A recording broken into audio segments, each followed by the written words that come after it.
other and saying that we disagree on 2 things, so the other 4 get scrapped, when if we can agree it more and more cohesively work together, we would do a better job of coming together to secure those elections, not just at national levels like the White House in 24, but also in the local and the smaller level of politics.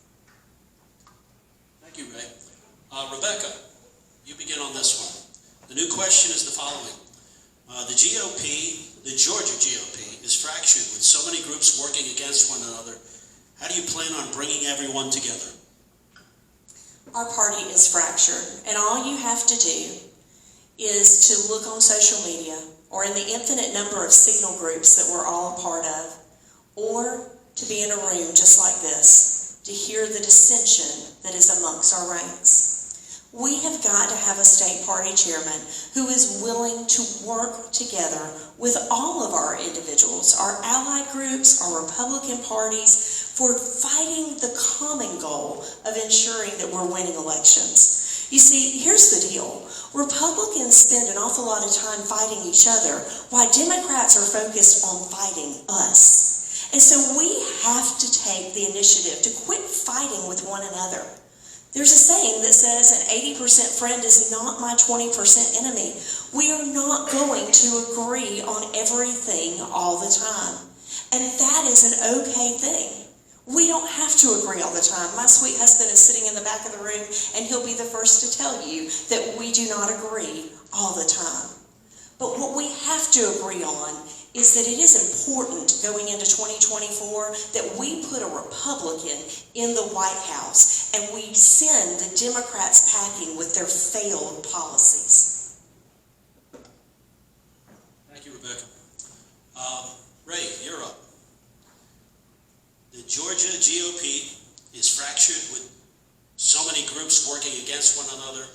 How do you plan on bringing everyone together? So first I want to share that I just told Josh and Rebecca they could have some of my time as I keep zooming through these. I'm going to try to just keep it really brief. Again, the in-party fighting has to stop. I have a daughter right now. She's 8, and she's the sole light of my life, and I'm telling you this to explain to you that my husband and I, we don't disagree in front of her.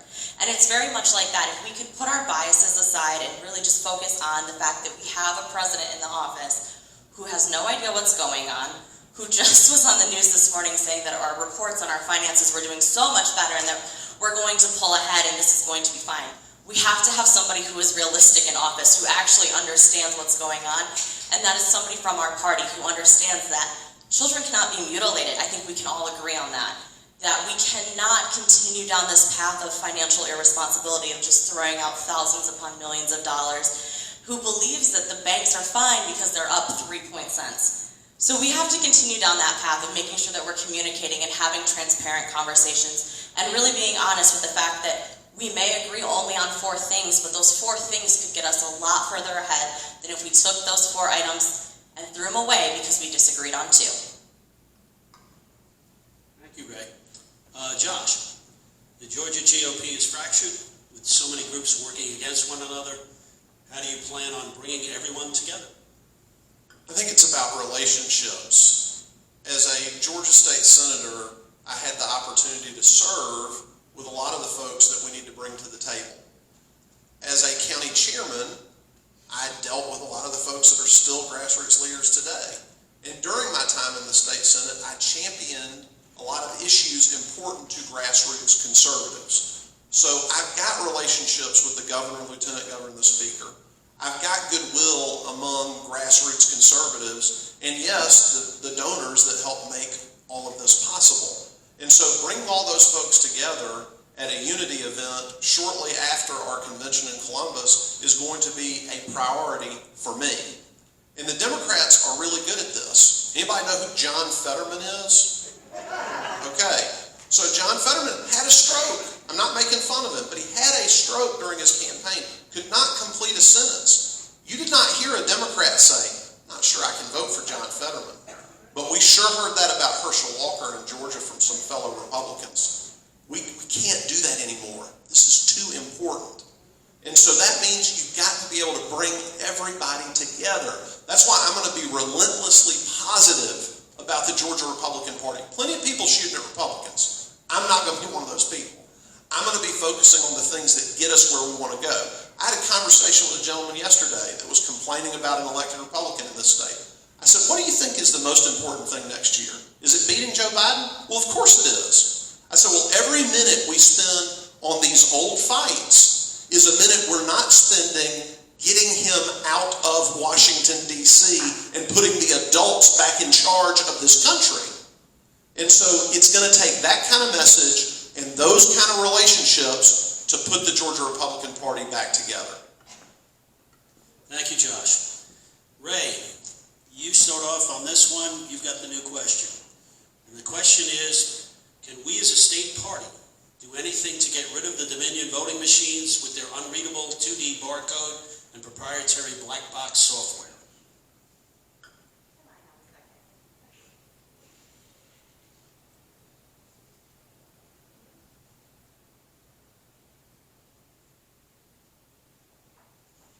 Hi, so when I'm not doing this, I have another job. I have a job with the Board of Elections, and therefore I cannot ethically answer this question as an employee. Sorry, guys. Okay, Josh, you're up. That was quick. Do you need me to repeat it? No, sir. I think it's important for people to understand what the Georgia Republican Party can and cannot do. The Georgia General Assembly can pass a law to change the method of voting. The Secretary of State can decertify the Dominion voting machines. Now, the Georgia Republican Party can continue to do what it's done for the last couple of years, which is have an election integrity task force, talk about these issues, talk about the concerns around methods of voting, and respectfully lobby the legislature for changes to Georgia voting laws. Those are the things that we can do. And for me, what I want us to really, really focus on is standing up an operational election integrity unit, including a lot of legal help. Because the Democrats are not shy about filing lawsuits and trying to move the ball in their direction. We have sort of stood on the sideline. We will sort of play a defensive posture. It's kind of like a football team playing prevent defense. We've got to go on offense. We've got to be a lot more aggressive about ensuring that the laws that we have on the books that favor election integrity are vigorously enforced, but then we also need to look for ways that we can go to court and demand changes that make our laws even more fair for everyone. We also need to use the state election board. The state election board is independent now. They can promulgate rules on election procedures to make our elections more fair. And when we document problems, you want to get rid of people dismissing any concern about election as conspiracy theories? Let's have a legal team that clearly documents election problems and then puts complaints before the state elections board. Let's put hundreds of complaints in front of them so people understand the very real problems we're talking about are real and not smoke and mirrors. Thank you. Thank you, Josh. Rebecca, you need me to repeat? If you don't mind. Okay. Can we as a state party do anything to get rid of the Dominion voting machines and their unreadable 2D barcode and proprietary black box software?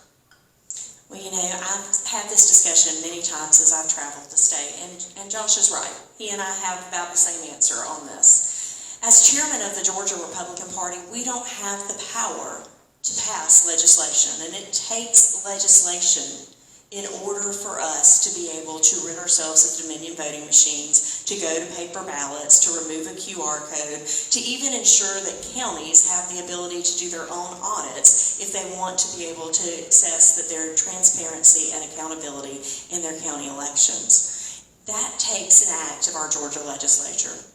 What the Georgia Republican Party chairman can do on behalf of the stakeholders, which are grassroots activists like yourself, is that we can advocate if that is the will of the body. And I think that one of the good things that has come out of the Georgia Republican Party since 2020 is our Election Integrity Task Force. They have worked well at ensuring that SB 202 was passed. And they've continued to advocate to make sure when we didn't get everything we wanted in that bill, that they continued to go back to our legislators to work to get even more.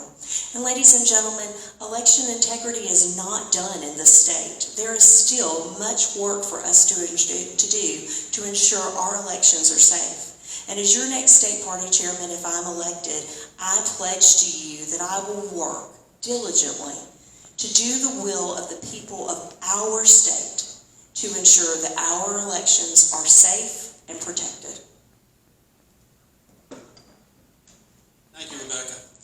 Okay, Josh, you're up. And this is just shy of a short novel. Let's see if I can get to this.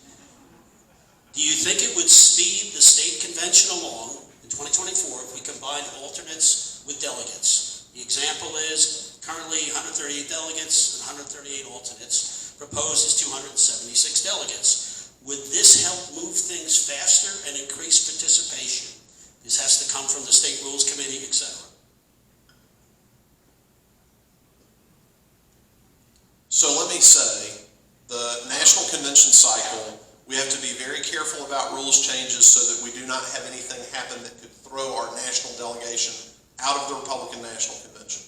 Assuming that that proposal was blessed by counsel for the Republican National Committee, I do think that's a good idea. It doesn't dilute representation. It eliminates a step in our process, the elevation of alternates, that would make the convention process faster. And I'm frankly for anything that will make our convention process, while we do our business, while we do it fairly, that we do it efficiently. Because for a lot of our rank and file folks, when you go to a convention and it lasts hours and hours and hours, that's not a good commercial for the Georgia Republican Party. That turns people off. And so our conventions need to be excellent.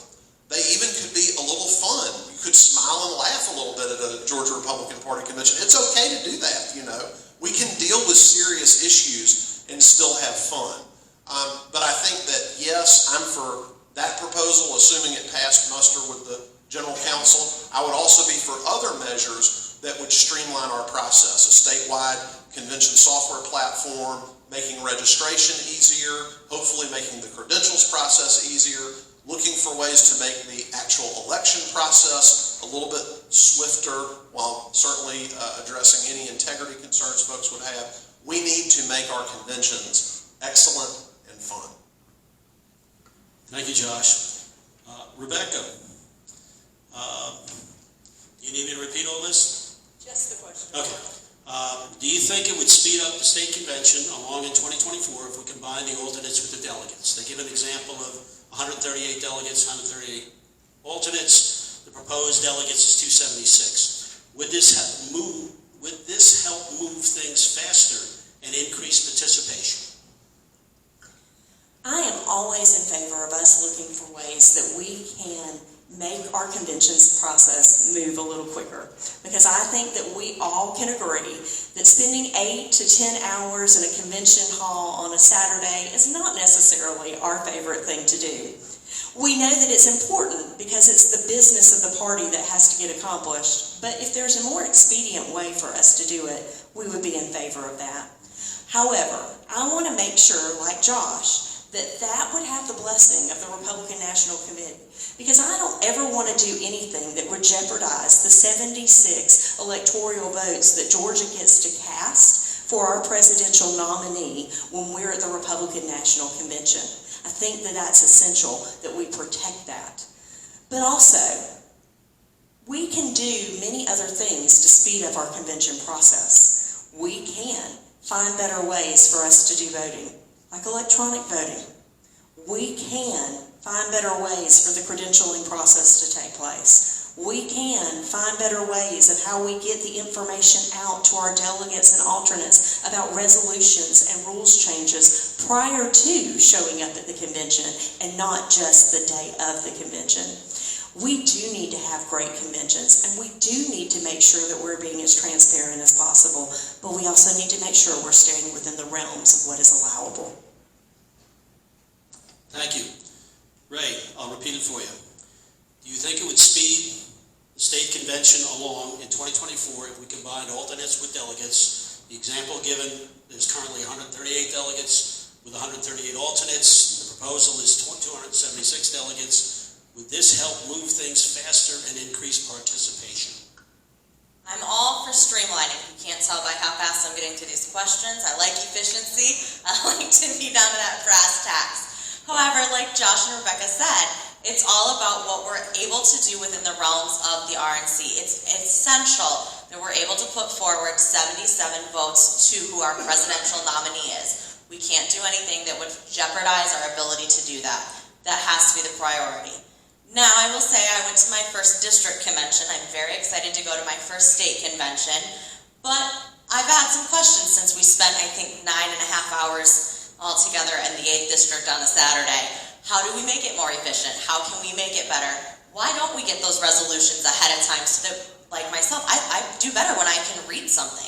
If I had that information beforehand, I could make a more educated vote going into that convention. So I think preparation would be key, and if we could find a way to reasonably streamline that, I'd be in support. Thank you, Ray. Rebecca, you're up with the next question. How do you believe I'm sorry. Okay, let me start that over. What do you believe the role of the Georgia GOP in Georgia politics should be? I think the role of the Georgia Republican Party is to ensure that our Republican values are expressed explicitly and that we are getting good Republican candidates elected to office. That is the role of the Georgia Republican Party. Thank you, Rebecca. Ray, what do you believe the role of the Georgia GOP in Georgia politics should be? I think the role is to get those candidates nominated, that Republican candidates on all levels, from the local politician levels to the high up offices, to promote and produce material. We should be a service organization that allows people to come in and get resources such as campaign materials, figure out how they want to race, and also the rules of how to play the game. If we could be an organization that helped people figure out how to go into these elections and what they needed to do and the decorum in which it needed to be done, we would be in great standing. Thank you, Ray. Josh, what do you believe the role of the Georgia GOP in Georgia politics should be? First and foremost, the Georgia Republican Party needs to do everything it can so that our presidential nominee in 2024 wins the election. It's important to keep the main thing the main thing.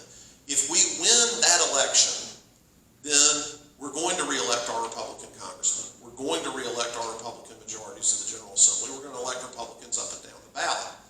Now, if you want to talk about the role, we could spend a lot more than 2 minutes talking about that. But a couple of things I will add. One is making sure that we're telling our story, because no one else is. I read a story about the tragedy that happened a couple of days ago in Midtown Atlanta, and the entire story was Democrats blaming Republicans for the tragic death and the folks that were injured. And at the very end, they quoted a single Republican and said, "This is the only person blaming other Georgians for what's going on." It's just untrue. Within the own article, it's not true. But there's a vacuum. And if that's all someone gets exposed to, they're going to say, "Man, why are Republicans just doing nothing about gun violence? This is terrible." Well, we ought to be explaining and talking about the fact this gentleman was mentally ill, and the mental health crisis that is gripping not just this state, but the country. And how dangerous it is for somebody who is severely mentally ill to have a firearm. That's the conversation to be having. Not, we need to take guns away from everybody because that's the only solution. But the Georgia Republican Party needs to be aggressively telling that story because no one else is. Thank you, Josh. Okay, Ray, you're up next. And the new question is, during election years, Democrats are offering monitoring retail parking lots and selectively targeting citizens to encourage voter registration. What can GOP do to counter this strategy?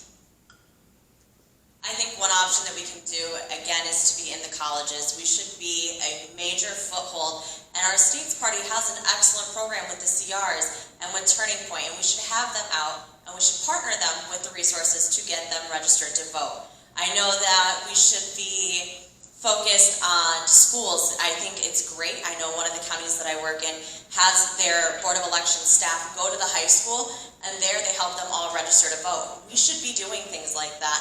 Not only is it the job of the Secretary of State to help people to register to vote, but we have to take initiative and have our own people going out there. Again, even simple things like those senior year classes, having those people get registered and show up to vote. Thank you, Ray. Josh, during election years, Democrats are often monitoring retail parking lots and selectively targeting citizens to encourage voter registration. What can the GOP do to counter this strategy? So we need to be growing the Georgia Republican Party, and there are a number of ways to do that. You heard some of them just a moment ago. It is important to partner with our college Republican and young Republican leaders and make sure that they're at the table for this discussion. It goes back again, y'all may be getting tired of me saying this, but to the way we communicate. Because we're not communicating very well to people that don't come to Saturday morning breakfast or Tuesday night Republican Party meetings. And so that's why we've got to have podcasts, we've got to have these short video messages, and they don't need to be me necessarily being the spokesman. We need young, articulate voices. You've heard one consistently this evening from this stage, but there are people all over this state that fit that bill. That young people, people of color, we need to put those voices forward and let people hear, yeah, there are a lot of folks that think our ideas are the best ideas, and here's why. But the Georgia Republican Party also should be more than 2 fundraiser dinners in Atlanta. We should be moving around with our programming, and when we have a program, if we had a program in this facility, and we advertise, bring a bunch of people here, we ought to be geo-fencing this location and then advertising to folks that came because they were interested in a Georgia Republican Party sponsored program on public safety or something else. People that don't come to one of these breakfasts, and we say, you know, you like that event that we had. Don't you want to know more? Don't you want to get more involved? That is the sort of thing we've got to do. So yes to all of the above. We got to get a lot more aggressive about all of these different areas. We've got to have the financial resources to do that. But if we want to be successful at the end of the day, we've got to do more to grow the Georgia Republican Party. Thank you, Josh. Rebecca, during election years, Democrats are often monitoring retail parking lots and selectively targeting citizens to encourage voter registration. What can the GOP do to counter this strategy? Well, like has already been mentioned here, we do have to become more aggressive in making sure that we are reaching out within our community to grow our tent. I recently spent a Wednesday evening with the college Republicans at UGA and had some pretty candid conversations. And one of the things they said, which always piques my interest because as I mentioned in my bio, I'm a mom and both of my daughters are 22 and they're 20 years old. And as we were having those conversations, they said to me, they said, Miss Rebecca, do you listen to a podcast? And I said, I do. And so they said, why don't we have podcasts that are directed at us? And they're right. Why don't we have podcasts that are directed at them? We want to reach young people. Let's go to where young people are. My 20-year-old daughter, who is by far my most politically engaged child, said to me after the U.S. Senate runoff race, she said, Mama, I want to share something with you. She said the Georgia Republican Party was outplayed during the last election cycle. And the way they were outplayed, she held up her phone. She said there wasn't a time that I didn't pick up my phone, that I didn't see some sort of messaging from the Democratic Party that reached out to my age group, telling us how wonderful their party is and how great their candidates were. But where was the Republican Party? They dropped the ball. They missed the opportunity. We can't miss any opportunity to grow our party and to grow our tent. And we have to be aggressive in doing that, including not only reaching out and registering voters, but collaborating with other groups that are already doing that and making sure that we leave no stone unturned. Thank you, Rebecca. Josh, you're up now. Question is, how do you believe the Georgia GOP should engage with district and county GOP parties? So I talked a little bit about this earlier. When it comes to our county party chairs, there needs to be programmed, regular communication. It needs to be a two-way conversation so that we can understand the needs of our county parties and that we can do everything possible to fulfill those needs. Same thing's true with our district parties as well. I do think, again, this idea about the Georgia Republican Party having a road show, having programs that we get outside of our comfort zone of those two fundraiser events. We should still have those events, but we should get around the state, both for fundraising purposes. You know, there are people that write political checks in Dalton and Columbus and Augusta and Macon and Valdosta and St. Simon's. We shouldn't miss those opportunities. But we also should be looking for topics that activate people in communities. As I've been traveling around, one thing that comes up over and over again, parents concerned about what's being taught in the classroom. You know, why wouldn't we have a Georgia Republican Party branded Concerned Parents Coalition, where we go into a community, we bring in some nationally prominent experts in that field and have a conversation, have a discussion. I think that's one way to really help our county and district organizations, is for the Georgia Republican Party to be more visible in the communities and to be that resource bank through the training, the one-day, all-day training seminars we want to have around the state, through on-demand training that would be available through our website, through legal assistance, if you're trying to clean up your voter list or get other things taken care of, to have lawyers that you can access. Those are all things the Georgia Republican Party should do to improve our relationships with our district and county party leaders. Thank you, Josh. Rebecca, you're up. How do you believe the Georgia GOP should engage with the district and county GOP parties? Well, one of the ways I believe that the Georgia Republican Party needs to engage is better communication.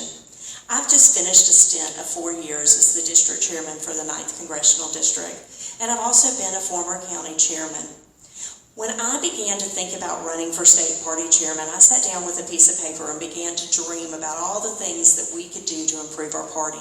And one of the things I put on there was collaboration with districts. We live in a technological age, and there's no reason that we can't use Zoom for our district chairmen to have monthly meetings with their state party executive committee or even the state chairman for the purpose of finding out what they're doing in their district, how the state party can help them to grow their district, how they can still help them with their training, how they can help them with their outreach, and likewise we can do the same thing with our county parties. We need to truly utilize our over 80,000 and our under 80,000 chairmen to help us target what it is that those counties need to be successful.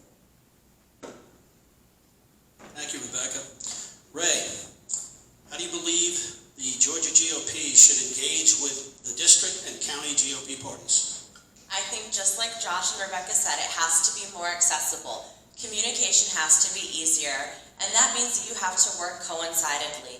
That means it's reaching out to the county parties, because the county party chairmen are who's in the field. They know what they need and where they're struggling and where they could be improving.